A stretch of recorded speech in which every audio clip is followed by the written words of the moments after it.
Hello everyone. Today we are going to learn class 10 history lesson number 1, rise of nationalism in Europe. In this lesson we are going to discuss about the nationalism in Europe, especially in France, Germany, Italy and Britain. Means we want to learn the history of nationalism in Europe. But before all other factors, first of all, we will clear what is nationalism.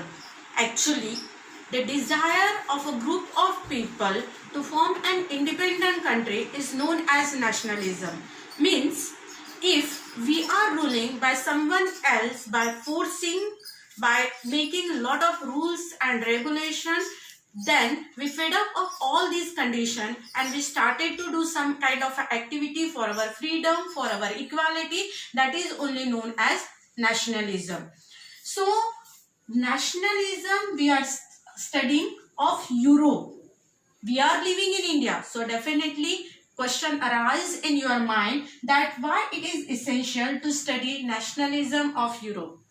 Actually, as you know that in India, Britishers were ruling and our freedom fighters gave a lot of sacrifice for the freedom, for the equality, for the republic, for the democracy.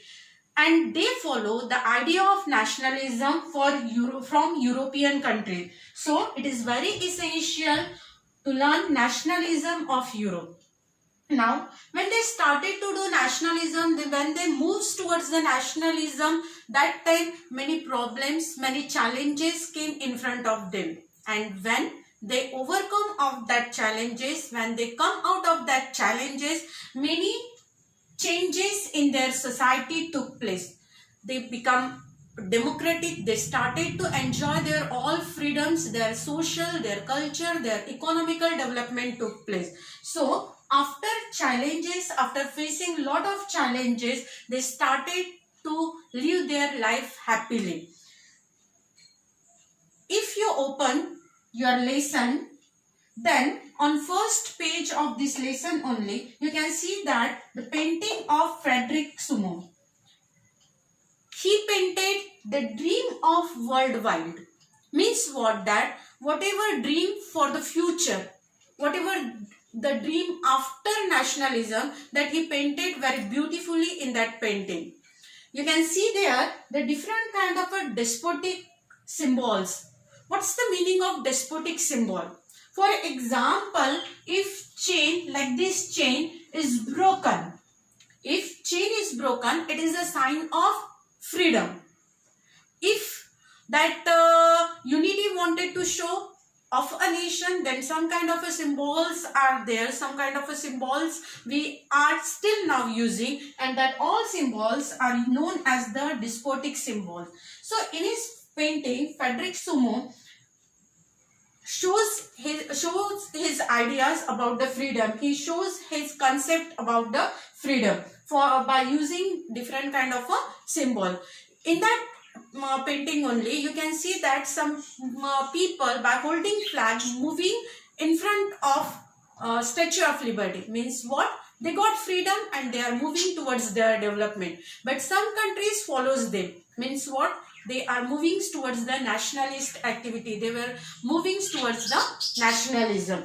So, these full things you have to learn in that lesson. What's that? Nationalism in Europe, specifically France, Germany, Italy and Britain. Then you have to learn what kind of challenges they face, then what kind of outcomes they got and how they started to live their life freely. Now, we are moving towards France. If you remember children, in 9th standard, you learn lesson that is French Revolution. In France, one king was ruling known as Louis XVI. He ruled on France for many years and his rule was very bad. People get a lot of disappointed in his kingdom. And that's why common people come together, they form organization, they made National Assembly as you know, and they move towards French Revolution. When they were moving towards French Revolution, they formed Jacobin Club. Many leaders were there, as a Robespierre, Maximilian Robespierre was very great leader at that time. Then when they got freedom, when they got revolution, France started to spread their ideas towards the other European country. From European countries, the ideas started to move towards Asia, means our countries, Asian countries. And for spreading these ideas of revolution, very prominent personality was there, and his name was Napoleon Bonaparte. He was great leader in French Revolution.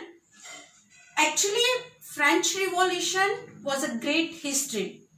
First of all, after French Revolution, they got republic. Means first there was monarchy, then they got republic. After republic, Jacobin Club was ruling there. After Jacobin Club, there was a directory rule, and then after directory rule, Napoleon Bonaparte come on position. Napoleon Bonaparte started to handle France. In this way, his role was very important, not only on France but on the world history, on the world nationalism. So in next video, we will start to learn about the Napoleon Bonaparte and what his role in nationalism. Thank you. Take care.